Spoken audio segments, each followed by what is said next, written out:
Now I'll demonstrate another technique using a Gua Sha device. A lot of times you can find these on Amazon. They're usually jade. Sometimes you can find a metal one. I like this metal one a lot because I can stick it in the refrigerator and get it nice and cold, or run it under cold water. I run this on my face before I go to sleep at night and in the morning. So that way you're getting rid of the drainage from during the day.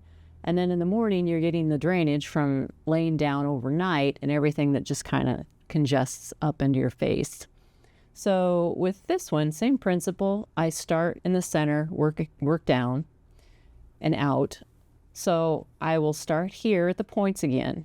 And what you can do is take it and just start short, and then work stroke longer and longer.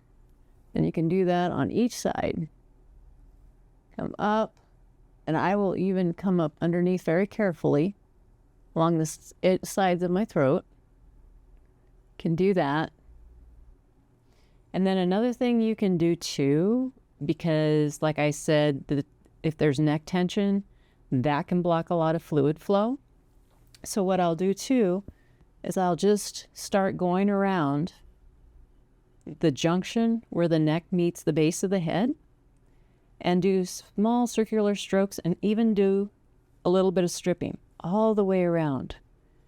Even with that, you'll feel some of the lymph come down out of the head in different areas. So you want to do that on both sides.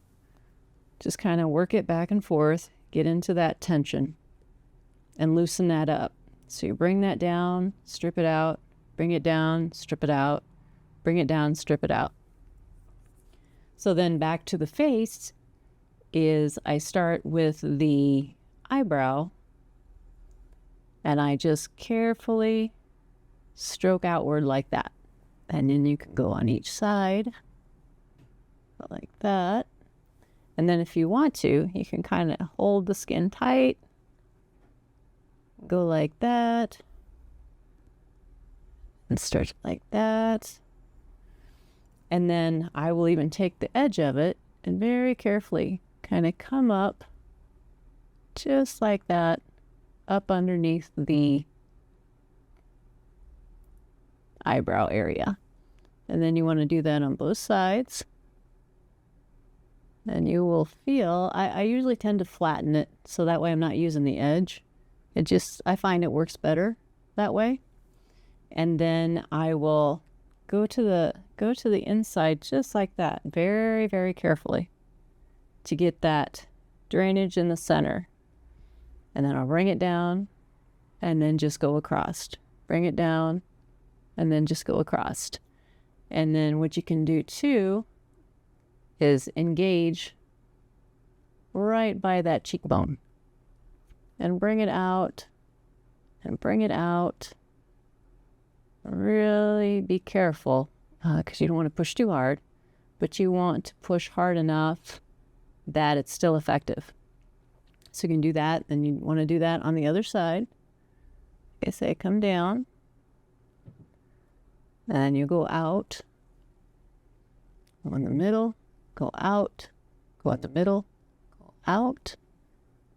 And I actually even do my chin area, anywhere, because fluid flows all over the face, under the skin.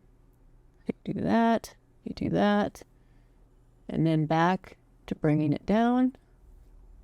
Nice long strokes, and then do the points again to help empty it out. And these different techniques should help you find some relief. Other tips to relieve the sinus pain and pressure include things like a saline nose spray. I use that every once in a while, especially when I've been in areas that are very dusty, or there's been an issue with bacteria or mold, sometimes different buildings.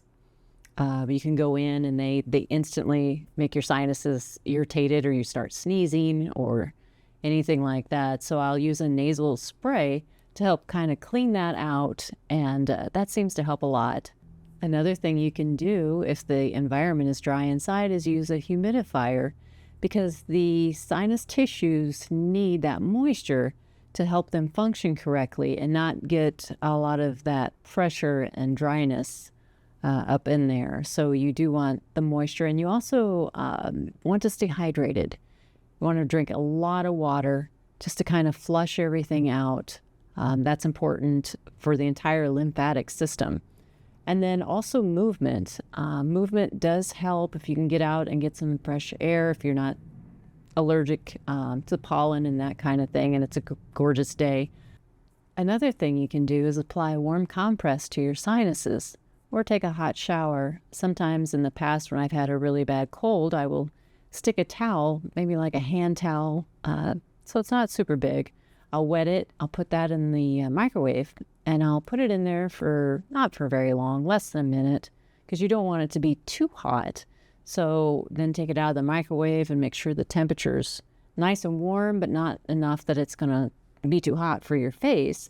And then, of course, just kind of put it against your face like that. And actually, what you could do is you could start with a hot compress and then do the points and the lymphatic strokes that we previously discussed to be even more effective. If your sinus pain and pressure persists after these techniques that we just discussed today, you'll want to check with your physician to make sure there's something not more serious going on. So you want to get that checked out.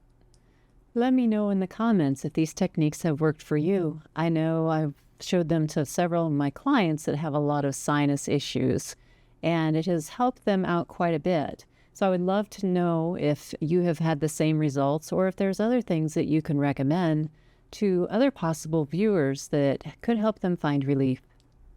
If you have found value in today's information, feel free to like, subscribe, and share, especially if there is someone that you know that is also suffering from sinus pain and pressure. Check back for more future self-care tips.